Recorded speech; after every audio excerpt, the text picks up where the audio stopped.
Y'all had some great questions that I answered on yesterday's mailbag episode of the podcast, but there was only so much time to answer questions then. So today, we open the mailbag once again. It's a Mailbag Tuesday episode of the Locked On Orioles podcast.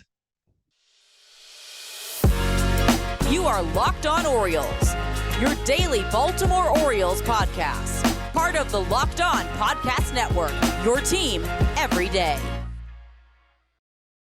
Hey there, Orioles fans. Today is Tuesday, October 11th, 2022, and welcome back in to the Locked On Orioles podcast, part of the Locked On Podcast Network, your team every day. As always, I'm your host, Connor Newcomb. And coming up on today's episode, we're opening the mailbag once again for a Mailbag Tuesday episode of the podcast. If you missed Monday's episode, go back and listen to that. It was Mailbag Monday. We answered 9 Orioles questions. And on today's episode, we're going to do the same thing, answering 9 more listener questions here on today's pod. We're going to talk a lot more about really the offseason outlook for the Orioles. That's what most of these questions are about, what they can do in free agency, what they can do in trades, what they'll do with some of the players currently on the roster as well. And a good question we'll answer at the end about who they could add to the 40-man roster and protect from the Rule 5 draft later this winter. But that's all coming up on this episode of the Locked On Orioles podcast. We thank you so much for making Locked On Orioles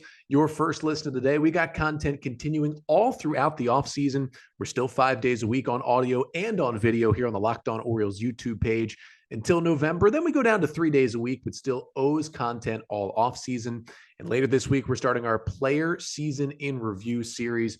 You are not going to want to miss that either. But we thank you again for making Locked On Orioles your first listen of the day.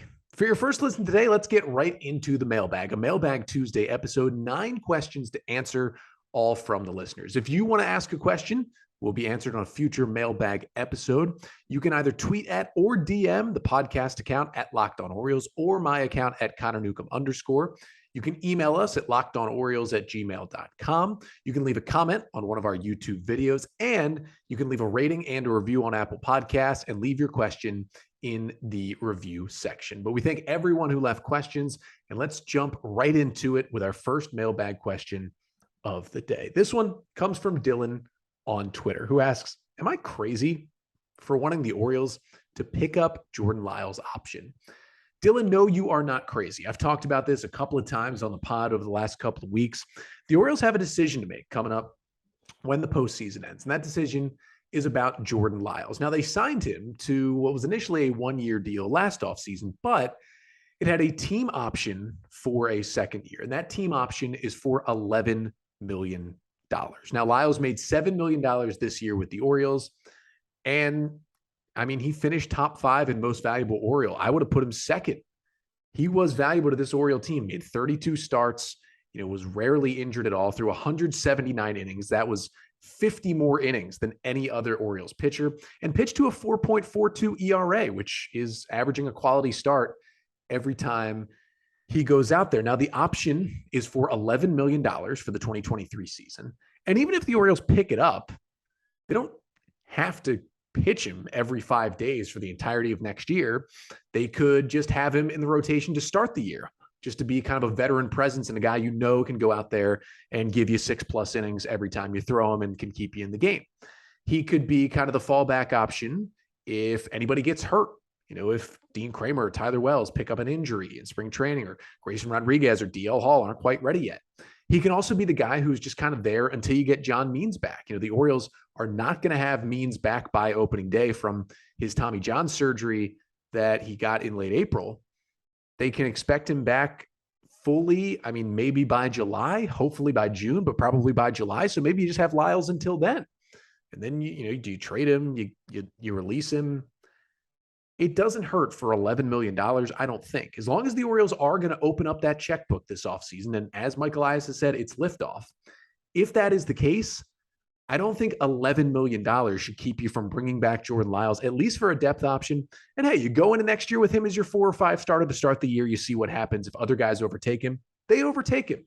That's how the Orioles should be operating moving forward. $11 million shouldn't keep you from making your team potentially better, or at least have more depth, because They say you got to go into spring training with at least 8 starting pitchers and preferably 9 or 10. Lyles could certainly be one of those guys. I'm still 50-50 on whether I really think the O's will pick up that option. They could always pick it up and kind of trade him right away like they did with Jose Iglesias a couple years ago. But I don't think you're crazy at all, Dylan, for thinking that they will pick up that option.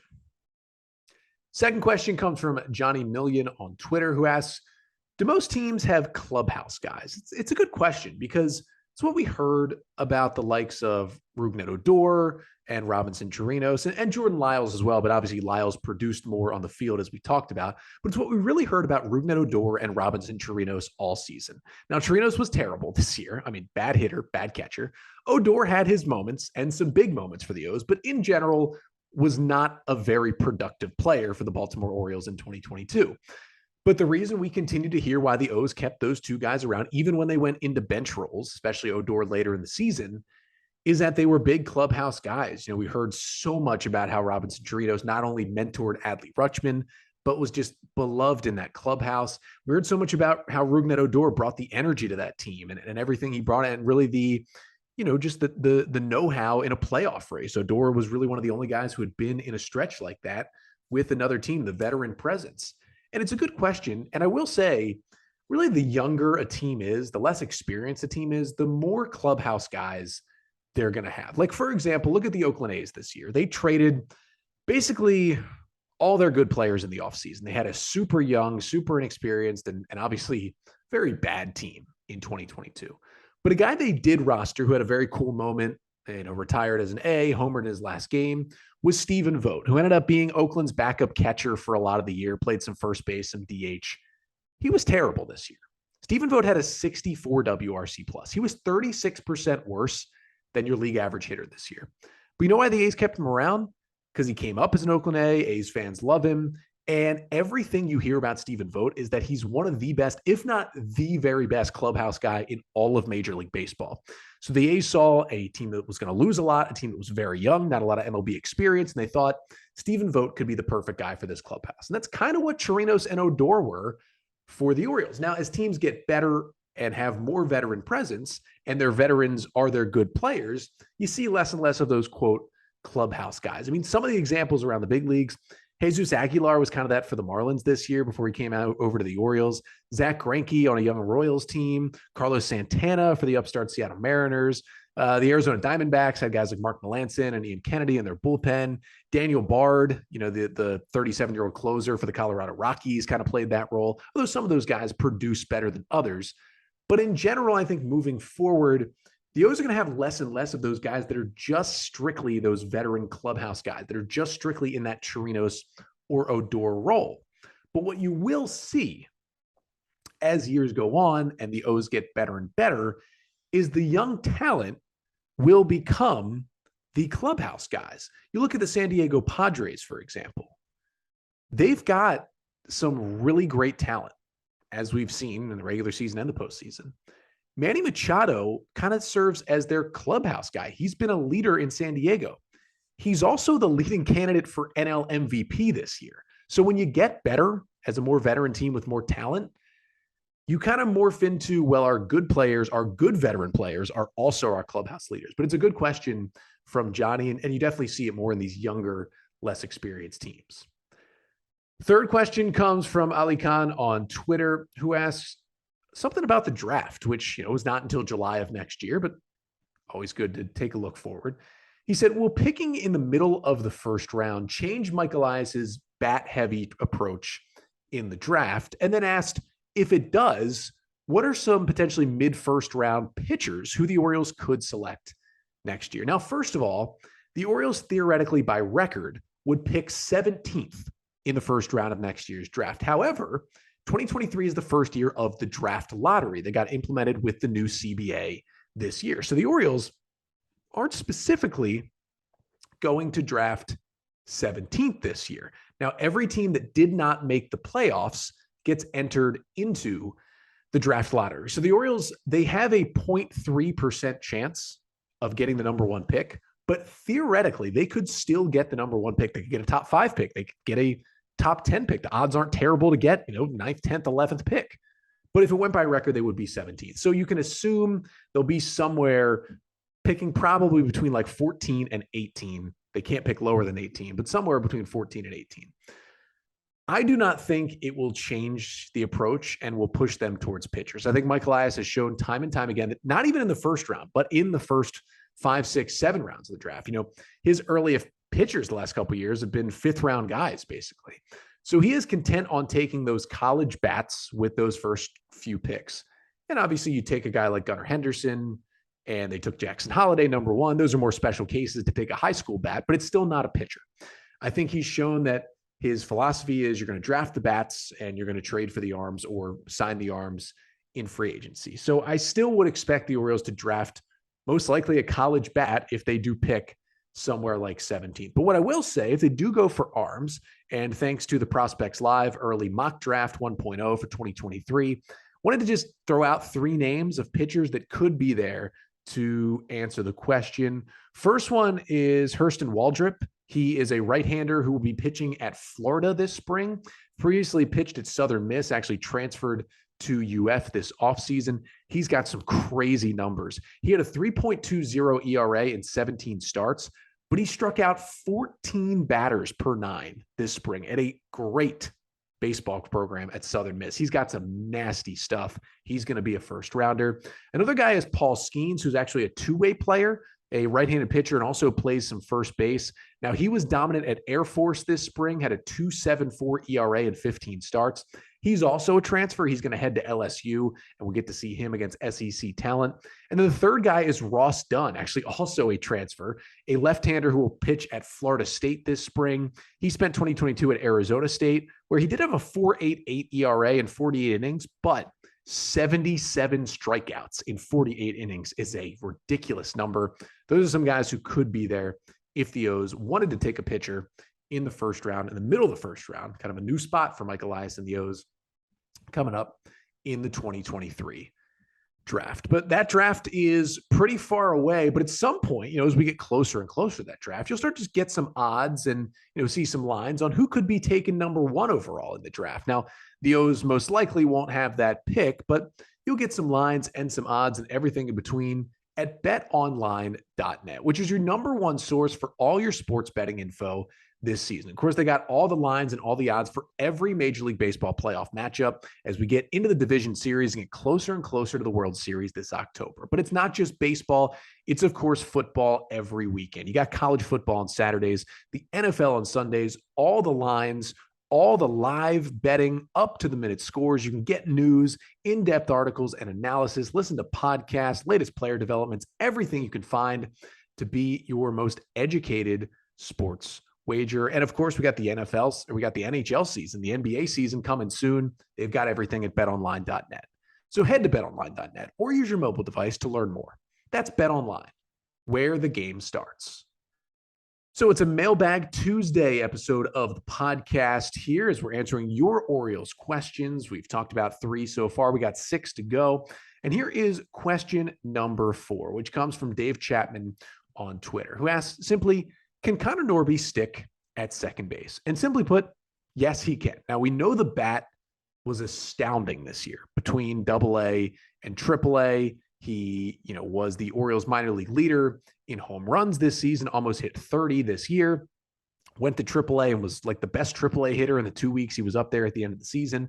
Now, he's not a guy who's going to be on the opening day roster for the Orioles next year, but if he does not get traded for Major League talent this offseason, he's going to be in play to be with the O's next season. And yes, he can stick at second. Now, I don't think he's got the defense to play shortstop or even really to play third, but he can stick at second base. And here's the other good thing. He's been working some in the outfield, specifically in left field in the minors as well. And that's a part of his game he has too. So if you need to play him defensively in left field, he can do that as well. And I think he is solid enough defensively at second base to not turn into just kind of a DH guy. He can stay there, and that will help the Orioles as well. But that bat is fun to watch. Connor Norby, second round pick in 2021. Another great pick by Mike Elias. Next question comes from Madison, who asks, any chance that Austin Hayes is non-tendered this offseason? And It's a good question from Madison. Actually, something I've addressed, I think, once or twice during the season on the podcast, especially in the second half of the year when Austin Hayes was just struggling mightily. Now, he had a nice little burst over the last 2 or 3 weeks of the season. The bat awoke just in time to get the numbers a little bit up. But at the end of the year, Austin Hayes this year hit 250 with a 306 on base and a 413 slugging, 16 homers, a 105 WRC plus, which means he was 5% better than a league average hitter, and had a 1.5 WAR according to Fangraphs. So not any kind of slouch, and he was very valuable for the Orioles at times this year. But of course, it was a tale of two halves for Austin Hayes. First half of the year, April, May, June, he was playing at an all-star level. July, August, September, he was bad. Very, very bad, like almost automatic out bad at times. So your question becomes, we finally get to see a full Austin Hayes season, finally plays a full year. He had a couple of nicks and bruises and missed some games, but never really went on the injured list with any kind of injury. So we got to see basically a full healthy Austin Hayes season. And what we got was a roller coaster. So we still have the questions of what is Austin Hayes? What kind of player is he moving forward? And I still don't think we know the answer here. But he first came up in 2017. I mean, he's been up in the bigs for a little while now. We still don't really know what he is. And now decisions may become a little tougher. Austin Hayes hits arbitration this offseason for the first time. Now, it doesn't mean he's going to have some astronomical payout. Again, he was bad down the stretch, and he was just barely better than a league average hitter. Maybe he makes somewhere in between 1 and 2 million in arbitration. I don't think that number is nearly high enough. Maybe it gets up to, 3 million at the absolute most, but that number is not nearly high enough to just non-tender Austin Hayes. What a non-tender is, if you're wondering, a non-tender is, players get to arbitration after 3 years in the big leagues. They go to arbitration, which means, they try to come to an agreement each year on how much money they will make in that next season. And it's all dependent on your stats. The team and the player come together. If they can't come to an agreement, they go to an arbiter who settles it out and settles on a final number. So in general, he'll make, somewhere between, again, 1 and 3 million probably in arbitration this year. Remember, Anthony Santander made about 2 million this year. That's probably what Austin Hayes is looking at coming off a year like this. Even if you think Hayes is not an everyday starting outfielder for you moving forward just because of his play on the field, even if you think you'll add an outfielder or Kyle Stowers or Colton Cowser is going to come up and take his spots, it is not worth just non-tendering him, which basically means you cut him loose. Instead of paying him in arbitration, you just release him and he becomes a free agent. It's not worth it. I mean, even if you wanted to trade for starting pitching and you attached Austin Hayes to the deal to sweeten the pot to a team that was looking for an outfielder, maybe a rebuilding team or a younger team or a team like the Marlins that needs bats, at the very least do that. I wouldn't. Now, the play on the field is concerning, and it made me bring this up a couple of times on the pod. And it made Madison ask this question: would he get non-tender? But I think ultimately, if Mike Elias says it's liftoff and the payroll is going to increase, even 2 million to Austin Hayes is not going to make them non-tender a guy who is still better than average and has still been important to this team over the last couple of years. Even if you think he's a fourth outfielder for your team moving forward, that's worth 2 million at this point to still see if he can bottle up what he did in the first 3 months of the year and extend that out to maybe 4 or 5 months, because then you still have something. It's not like he was terrible all season. If he was, maybe you do not tender him, but he showed some great skills at the plate and in the field, especially in the first half. I'm still holding on to him, even if you're not completely convinced, which I'm not. I'm not completely convinced on Austin Hayes being a starter moving forward. I'm shaky on that at the least. But you don't non-tender this guy, especially for that little amount of money. Next question, also from Ali Khan. Thank you for sending multiple questions in for the podcast, asking, which prospect besides Grayson Rodriguez and Jordan Westburg do you think will debut first for the Orioles in 2023? Now, this is a really good question because Grayson Rodriguez will debut, unless there's an injury, in the first 5 games of 2023. He's going to be in the starting rotation for the Orioles unless something unforeseen happens, and he's going to make his major league debut. And Jordan Westburg, I don't know if he'll be on the opening day roster. He doesn't have to be added to the 40-man this offseason, so we'll see. He can certainly play his way onto the opening day roster next year. Hopefully the Orioles don't fiddle with that service time, but he'll be up early in the season if he's still here. You would think. I mean, he was so good this year. Orioles minor league player of the year. But it's a good question because beyond those two guys, you kind of look at Connor Norby, Joey Ortiz, Colton Cowser. Now they're all in AAA. They're all top 10 prospects. They all had amazing 2021 seasons, but they're going to need some seasoning at AAA. All three of those guys kind of just came up to AAA at the end of the year. Mike Elias is going to want to get them some at-bats at AAA. And there could be some rookies who make the opening day roster who are certainly going to debut before those guys. I came up with an interesting name to answer this question. Maybe it's a little off the board. It's not a top 10 guy. It's a top 30 prospect for the Orioles right now. I'm going to say Chris Valamont is that guy. Valamont, right-handed pitcher, who the Orioles actually claimed off waivers from the Minnesota Twins during this season. He was actually in an interesting spot where Valamont was with the Twins last offseason. He was Rule 5 eligible. And even though he had only pitched a little bit in AA, mostly in high A, the Twins put him on the 40-man to protect him because they thought his stuff's too good. We got to keep him. Well, he goes to AA on the 40-man, and his AA with Minnesota was just a disaster. They need the 40-man spot because they're competing for a playoff spot. So they DFA him. The Orioles claim him.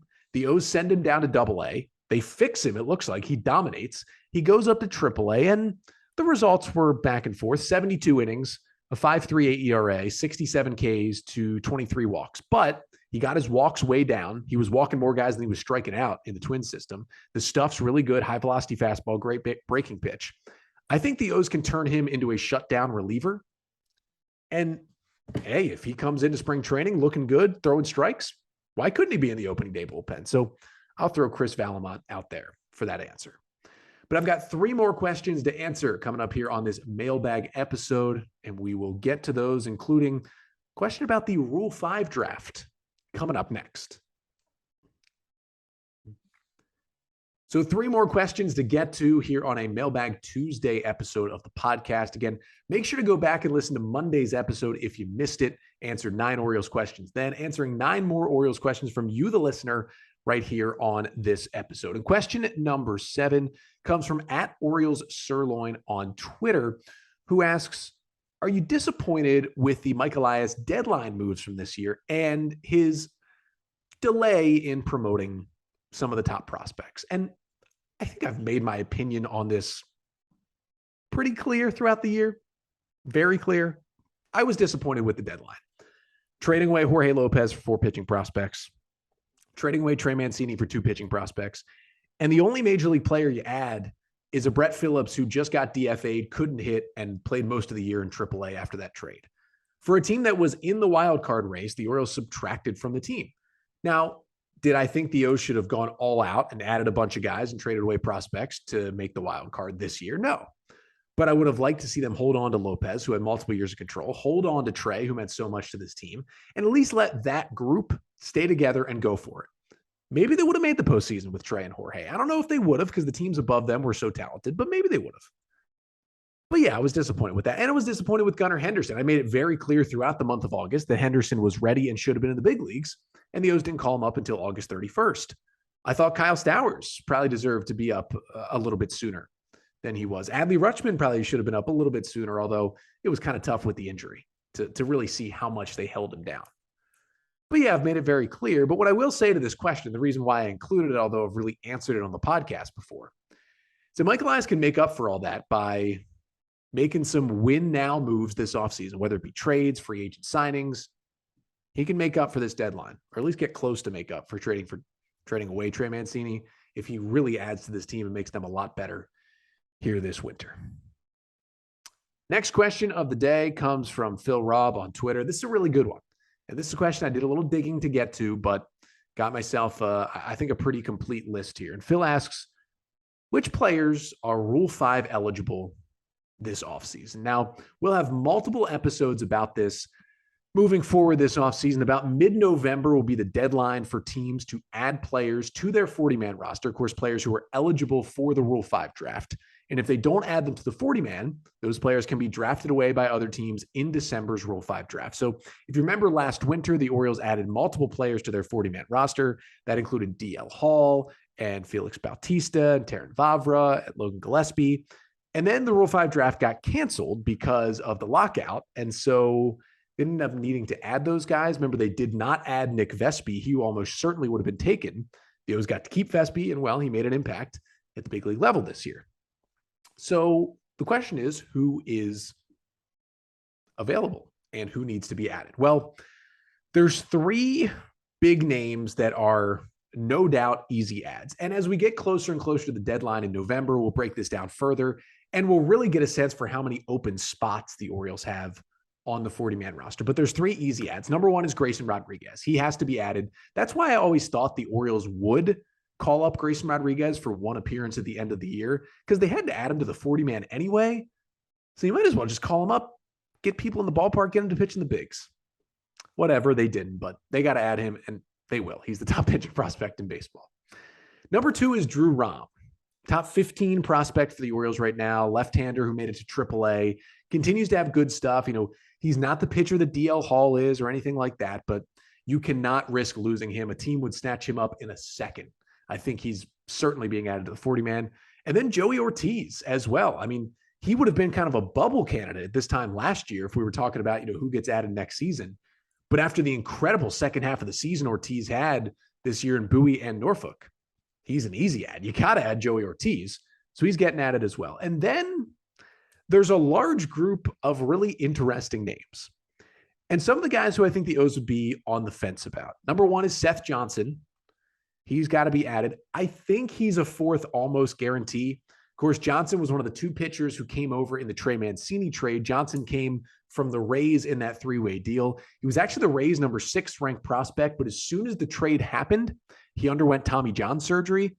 So if another team takes him, I got to figure out how exactly this would work. I think another team could take him, stash him on the injured list, and keep him. So I think the O's will put him on the 40-man and then put him on the 60-day injured list next year. We'll see how that works out, but either way, they're going to keep him in the system. They're not just going to even take a chance of letting him go. So that's 4 guys right there. Then beyond that, you've got some interesting names. Maverick Hanley is available, double-A catcher, great defensive skills. I just don't think the bat is there enough to protect him. Maybe a team would take a chance on him to be their backup catcher, but I don't think so. Then you got some guys like Caden Grenier in AAA. Just don't think the bat's there for another team to take him. Robert Newstrom, the Orioles did not protect him last year. He had a really down year this year, so I don't see them protecting him this year. Blaine Knight, the former third-round pick for the O's in 2018, the stuff was always there, but he's just kind of fallen off. He's become a mop-up reliever in AAA. I don't see them adding Blaine Knight. Then you've got some other guys. You know, Adam Hall is still there. There's no chance they add him whatsoever. Maybe a Tim Naughton had a bounce-back year out of the Norfolk bullpen, but I still don't see them adding a guy like that. Adam Stauffer has great stuff in AA, but sometimes he doesn't know where it's going. Not sure about him. O's have 2 other injured guys they have to think about, Zach Peak and Kyle Branovich, 2 of the pitchers they got back in the Dylan Bundy trade. Both underwent Tommy John surgery this season. So again, they both fall into the Seth Johnson space where the O's really want to keep those guys, but it's a question of how they can maneuver the Tommy John. All those guys will be missing all of next year, you would probably think. So how do they play that with the 40-man roster and the injured list? We will see. And then you got a couple other names that I'll throw out there. Noah Denoyer had a great year as a pitcher, former undrafted free agent. I think the O's might add Noah Denoyer. I think of all these kind of iffy list guys, Denoyer might be number 1. He was so good this year in AA. Garrett Stallings had a very interesting year in AA. I think it was the month of June where he had, like, I believe, don't quote me on this, a 752 ERA. I believe that's what it was. But then in every other month, he was great. Stallings came over in the Jose Iglesias trade. The O's will think long and hard about that one, although he did not get to AAA at any point. Easton Lucas came over the Jonathan VR trade, was okay this year. Tyler Birch is another one, came over in the Freddie Galvis trade last year, just kind of a reliever who had an up and down year at AA. There's a couple other names, Jake Prezina, Morgan McSweeney. I think the Orioles like his stuff. He could be kind of, you know who Morgan McSweeney could be? Morgan McSweeney could be the Logan Gillespie of this year, where no one sees any reason for the Orioles to add that guy to the 40-man to protect from the Rule 5 draft, and then they do because they have some kind of underlying data on him. That could be Morgan McSweeney, so watch out for that. But that's kind of a, you know, it's a pretty exhaustive list, but that's your list of names. That's not even everyone that's eligible, but those are kind of the guys I think the Orioles would consider for keeping, and we'll dive much deeper into this on future episodes. But final question of the day comes from Baltimore Modern on Twitter, who asks, what's the floor and what's the ceiling for Orioles spending this offseason? It's a good question. Let's start with the floor. The floor is they do what they did last offseason, and they add a little bit of money on the edges, and they take a $40 million payroll to a $50 million payroll, and it's still one of the lowest in baseball. I mean, with a fight going on between your owners and seeing what the team has done the last 4 years, that's still unfortunately the floor. The ceiling, I would think it's up to around maybe 150 million. I mean, with arbitration, you're adding about 10 million anyway. So the payroll goes up to about 50 million. And that's 100 million in free agent contracts.